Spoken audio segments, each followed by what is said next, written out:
Hello guys, so this is the last video of the series. So what we're gonna do, we're gonna add the repository credentials to Jenkins. We're gonna add a YAML file in the repository to deploy later on, and we're gonna create the pipeline in Jenkins. And some important notes, just some different things that I wanted to talk about. So let's start by adding the Docker Hub and the GitHub credentials to Jenkins. So add the GitHub and credential to the EC2 master node. We use the private repository. You need credentials if you use private repository for GitHub, otherwise you won't need it. So you navigate to your browser. You open your AWS EC2 instance of Jenkins, and after you navigate through Manage Jenkins, Manage Credentials, you click on Jenkins from Store, Scope to Jenkins section, and after Global Credentials, and on the left sidebar menu there's an option to add the credential. So which kind of credential will be username and password. The scope will be global. The username, you enter your GitHub username, and your password, you're gonna enter your token. You have to generate a token from GitHub. Since last summer, we can't actually log in using our password from remote spaces. So you need to generate a token. We're gonna call it GitHub credentials. I'm gonna give a description to it. So GitHub credentials. It will be an environment variable inside Jenkins to have the reference of this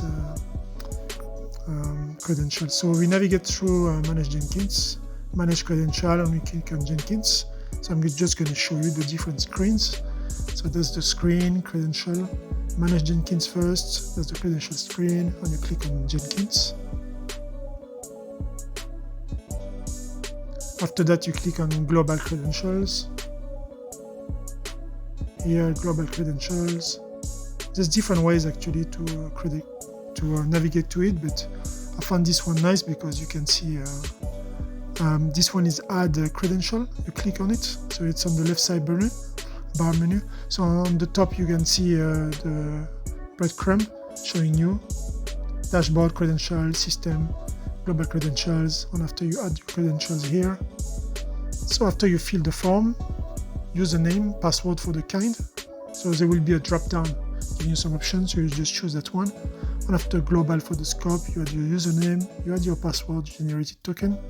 The ID, you call it GitHub credentials, is not mandatory, but if you don't put the ID, that there will be just an ID generated by Jenkins. So here you see the different fields, GitHub credentials, and after we click on OK. So now you add the credential for Jenkins to be able to push and pull images from your Docker Hub repository. So now we're going to add the credentials from the Docker Hub. So adding those credentials, let's see the details of the form. So it will be the same, but you just change the form option on the top. So the kind will be secret text instead of username password, and after you put your username, and after you enter your Docker password. That's it. And after here, get here the credentials.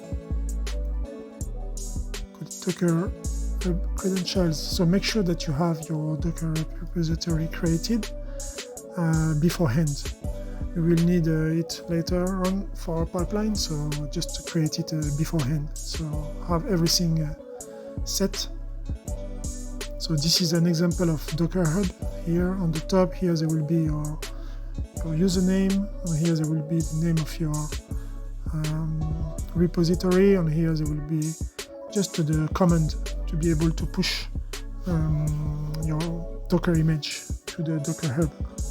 So I'm still using it, so I'm adding some spaces. So you add deployment file now. I'm gonna add the deployment file and the Docker file to the GitHub repository. I'm just gonna show you the deployment YAML file. So it's all in the same file. So the one on the left will be here showing you the application version, the kind, the deployment, you put the name of your project, replicas. Here it's written 3, but I think I'm going to deploy only 2 replicas at the end. But you can change it. You can put 1 replica, 2, 3, as many as you want. And after, I'm going to just here put the name of your project again. The container, so it's a Spring Boot. I just put the name Spring Boot because it's a Java application, so it's easier to identify. Here you put the link of your Docker Hub repository at image, and after the container port 8080 and the port to access to it 8080 also has an environment variable. So don't forget those dashes, the 3 dashes, the separators. It's very important to put them in between. Now you're gonna deploy the service here with this one. So the application version v1, the service, you put the name of the project, the type is a load balancer, so port 80 and port 8080 for the target port, and the selector app, your project name, so it's gonna select the deployed app, the one that you deployed just before. So the top part is the one on the left. On the bottom part of the file will be what is written on the right side, so separated by those 3 dashes. And after you save it, just give it a name to save it, but you have to call it YAML file. So we're going to create the pipeline in Jenkins now. So from Jenkins dashboard, you select new items. So let's show the screen here, Jenkins dashboard, new items, and after you enter pipeline name, you choose the option pipeline and you save it, and we'll be able to put our file inside this section. So here we enter the name we choose the option pipeline and we save it here. So let's stop a bit, let's pause. We stop a bit to see the stages of our pipeline. This will be put all in one file, then added to Jenkins by copying and pasting it in the pipeline tab. So in the pipeline tab now we're going to put some code, and I'm just going to show you step by step how I made this code and what is it about. The YAML file that we did before, you need to put it in your GitHub. This is something else. And the code I'm going to show you now, it will be more to add into Jenkins. So adding all together, at the end it will look like something like that, the script. So it will have, there will be a written node, and inside the node there will be different stages. So that's how it will look like at the end. So let's see the stages step by step. So the first stage, we're going to clone the GitHub repository. So stage, I'm going to just call it git clone. You give it the name you want. Put the credential, git credentials. Actually, we don't need the credentials because it's a public repository. But if it is private, you need it. And after here, you put the link of your GitHub username, and your GitHub repository name. That's how the link should be formatted. The second stage will be to build the project with Gradle. So any other project, if it is a Python project, not JS project, you just use the what is recommended for the build. So stage here, build Gradle, sh, that's just a shell. And I'm just going to build the Gradle view. And after here, the third stage will be to build the Docker image of the project. So the project, we have built it, so now we do the image and we're going to send it later on. So here is the tag. Here we are, so Docker build. We just show the version, we put a tag, we just put your Docker repository name. So don't forget the dot at the end, because we're working from the directory, which is the one in which we are. Docker image list. So here you put the Docker tag, your image tag, and here you put this link. So the format will be Docker Hub username and your Docker Hub repository name. 2 points, and after same Docker Hub repository name, which is the tag actually.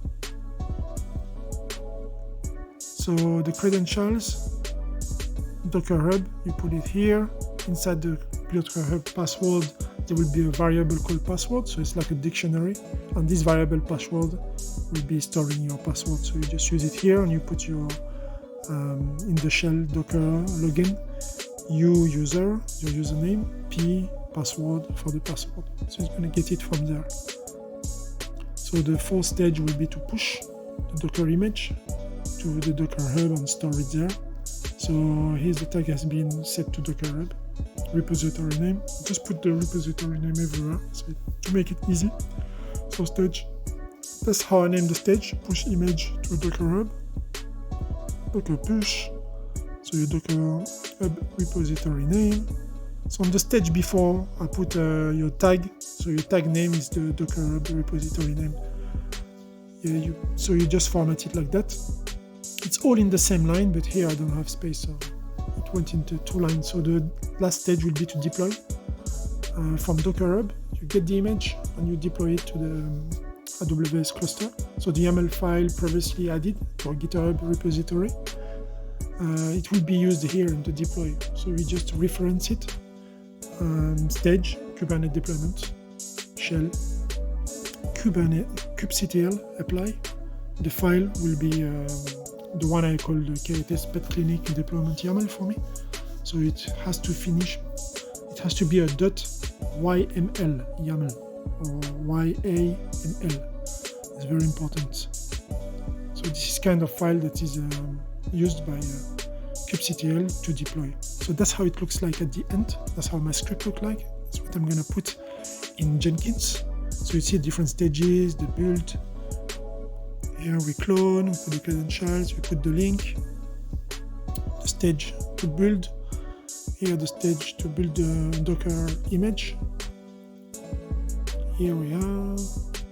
That's good. And after the credentials, just under. Perfect. And after we get to push the image to the Docker Hub, same. Just a little shell script, and same here for the deployment, the last stage. So here there's everything. You might have a lot of errors, so just do it step by step. You can put one after the other and run your pipeline. So we choose the pipeline tab now and enter the script to configure the stages, and we apply and save. So that's where you're gonna put it. You see the tab, it's written pipeline here, yes, and after you put your code inside here and you apply and you save. It's saved. So what we did so far, just a little recap. The code in the repo, Jenkins, pipeline with all technologies interacted with Jenkins from the build to deploy. Build is to compile, so you get the technology you need to compile your code. Here it is Java project, so I use Gradle. But depending on your project code base, you just use the right technology. You build the Docker image, push it to the Docker repository, you pull the image, and you deploy it to the Kubernetes cluster using the proper YAML file. So good, Jenkins pipeline is ready. Let's quickly see our cluster if it is ready. Okay. Alright, so that's a command here, kubectl get nodes. Make sure you're in your EC2 instance under the Jenkins user. So this one here is ready for us. So as you see, I'm ready to receive it. So let's now see if it is active, because it was still pending last time. So here you see our cluster is active. So when your cluster is active, now you can use the pipeline to deploy. So this is the node. So inside the node, in the workload, and you can see here there's the daemon node, there's the deployment, and we have the proxy also here. So this is just the Kubernetes three parts. And after, when you go inside the node here, you see 2 instances, T2 micro. That's the 2 nodes, they are ready.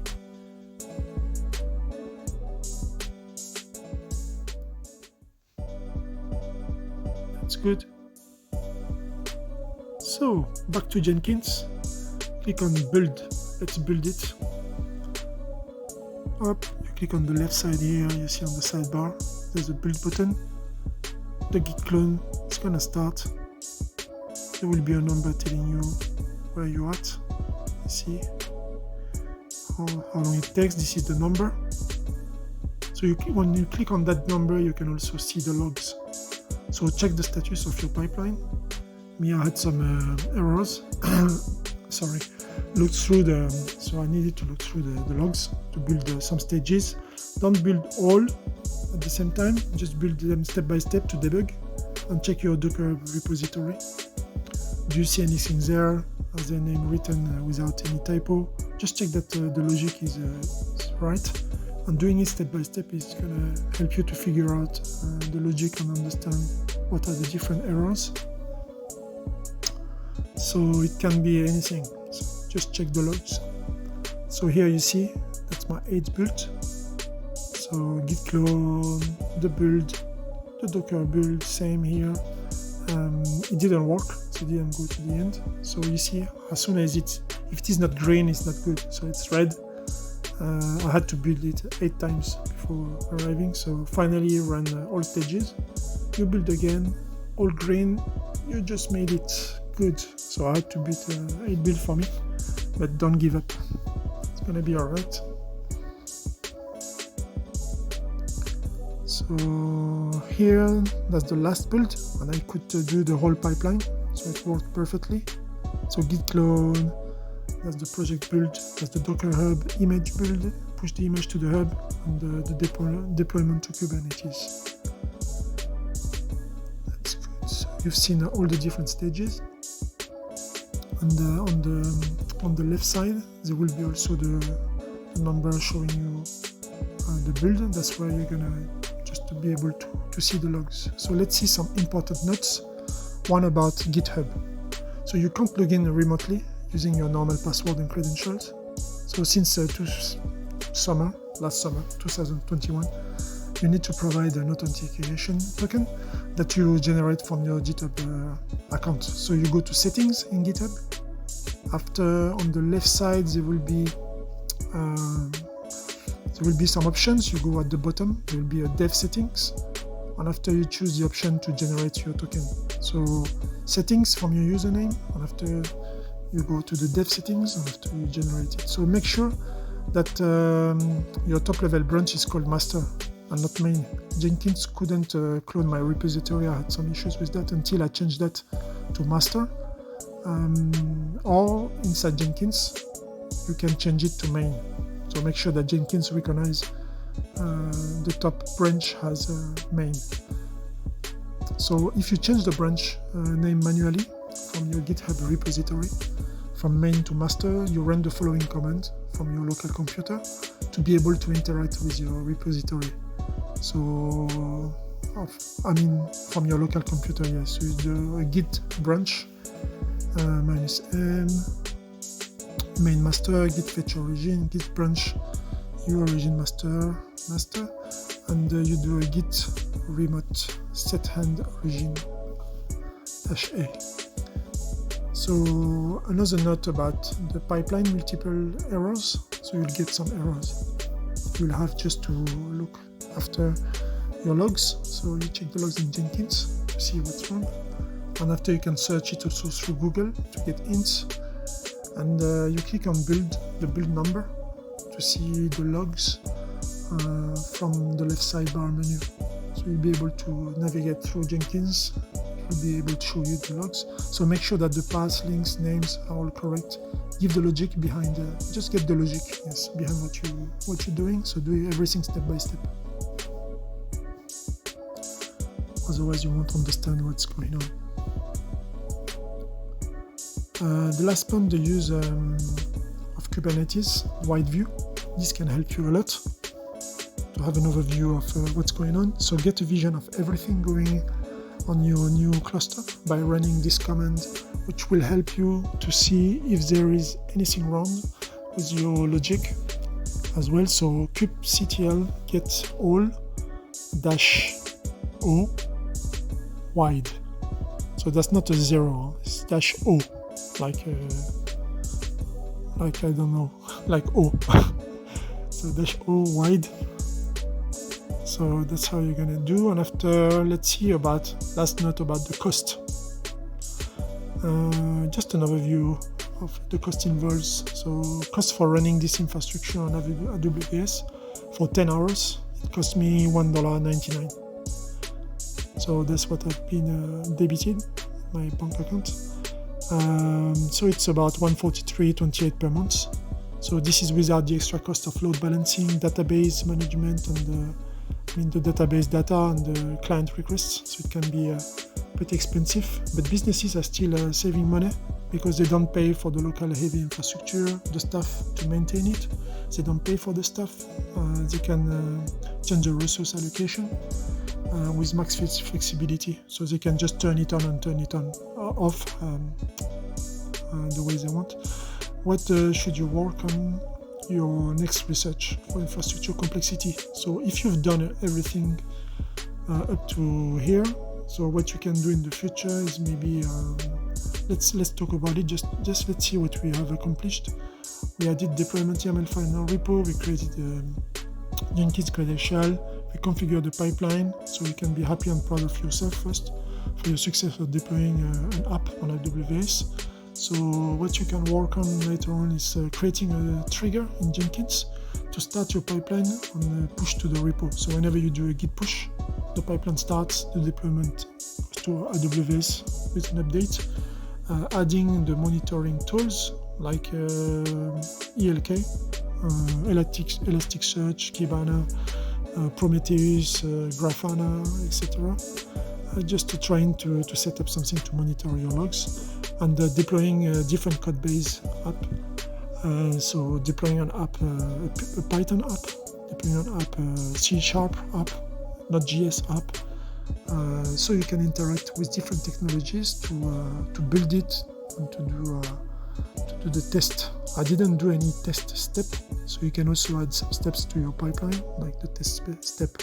So I hope you enjoy this series. Congratulations for having made it to the end. You can be proud of yourself. So I hope you enjoy, and see you next time. Just subscribe, like, just push those tutorials for the algo to be able to capture them. Thank you.